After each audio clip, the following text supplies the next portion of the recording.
গণ অধিকার পরিষদের সভাপতি নুরুল হক নূরের উপর হামলার প্রতিবাদে আইন উপদেষ্টা ড আসিফ নজরুলের ফেসবুক স্ট্যাটাসে তীব্র প্রতিক্রিয়া জানিয়েছেন জাতীয় নাগরিক পার্টি মুখ্য সমন্বয়ক হাসনাত আব্দুল্লাহ।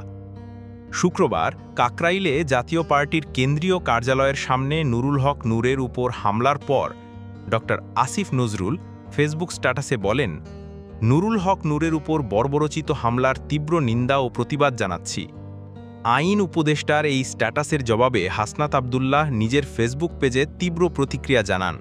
তিনি লেখেন, প্রতিবাদের কাজ আপনার, ভণ্ডামি বাদ দেন স্যার। যেই জন্য বসানো হয়েছে সেটা না করে কি কি করছেন এসবের হিসাব দিতে হবে। কে কোথায় কিভাবে কোন কাজে বাধা দিছে এসব খবর আমাদের কাছে আছে। এসব প্রতিবাদের ভং না ধরে কাজটা করেন। রাজধানীর কাকরাইলে জাতীয় পার্টি ও গণ অধিকার পরিষদের নেতাকর্মীদের মধ্যে সংঘর্ষ হয়েছে। এ সময় গুরুতর আহত হয়েছেন গণ অধিকার পরিষদের সভাপতি নুরুল হক নূর। এ ঘটনার প্রতিবাদে বিক্ষোভ মিছিলের ডাক দিয়েছে জাতীয় নাগরিক পার্টি। শুক্রবার ২৯ আগস্ট এক খুদে বার্তায় এ তথ্য জানিয়েছে এনসিপি।